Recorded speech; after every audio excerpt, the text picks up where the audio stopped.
I really like the quality of my grapes, so I want to keep them like that, to be really gentle, and try to have the vineyard express in the bottle.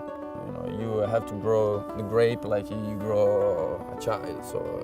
One thing besides backyard barbecue that every American thinks they make better than every other American is the Bloody Mary. There's millions of recipes, and that's okay.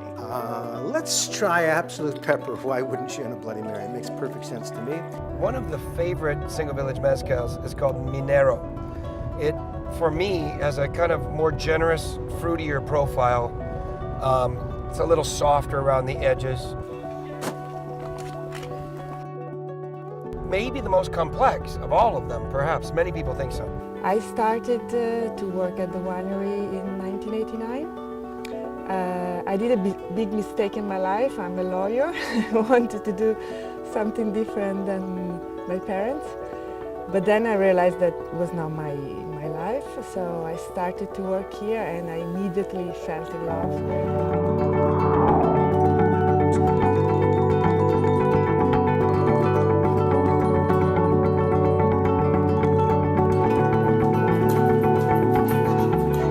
14 kilometers from the African border, that's where we are. Think it's hot down there?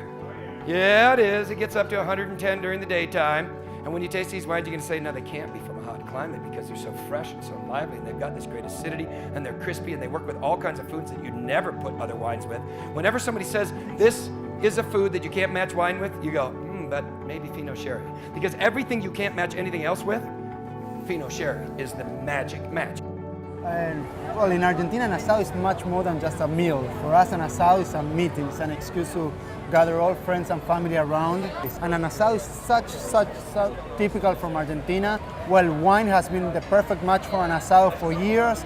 Well, you know that in Argentina we have this grape called Malbec, which is pretty unique to us. And it's always a good opportunity to be surrounded by the people you care the most. Hi, I'm Rick Bayless, and I've invited you into the Frontera Grill in Topolobampo to introduce you to one of the 7 Oaxacan moles. Champagne is one of the most beautiful beverages ever created on this planet. I have always said this, if you have $20 or $30 in your pocket and you want to spend and get a good bottle of wine, go to Bubbles. Go to like a Moët Chandon, like their White Star, or one of their cuvées. You're just going to get a better bottle of wine. Bubbles, chef's love. We stand on the last promontory of the centuries. We will sing of great crowds excited by work, by pleasure, and by riot. Today we're going to make cozze alla marinara. It's a typical dishes from Tuscany, especially from the coast. This is the home for the Copa Jerez competition, a culinary wine pairing event designed to show off the great versatility of sherry with food.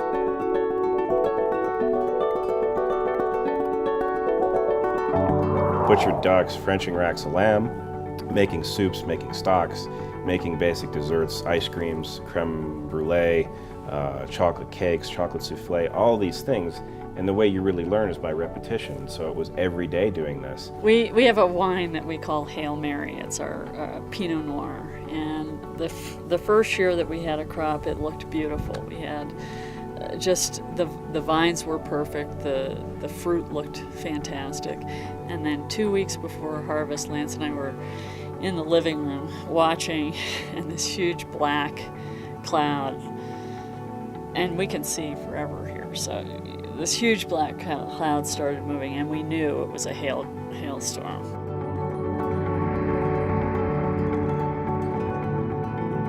Welcome to Telluride.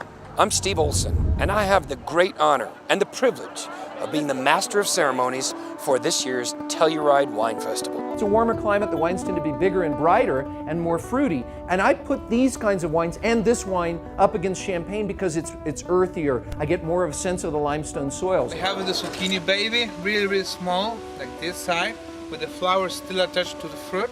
And then we cut in slices, those slices we grill it, and then we preserve in extra virgin olive oil with some pieces of sun-dried tomato. So you can see it and smell it. This is just fresh. Right. We put it yesterday, so the idea is just really fresh. You can see the humidity and everything. That's going to turn into dry. We also like to focus on a selection of plants known as ARC varieties. This is something that the slow food movement, along with Seed Savers Exchange, which is a seed bank located in Decorah, Iowa, they've identified species of plants that are basically endangered, that if people don't grow more of them, they will no longer exist.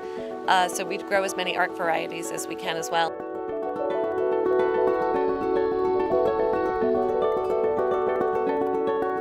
The use of peat is something that differentiates one Scotch brand from another. And let's be honest, these single malt Scotch whiskies, even on Islay, most of those are not aged on Islay anymore.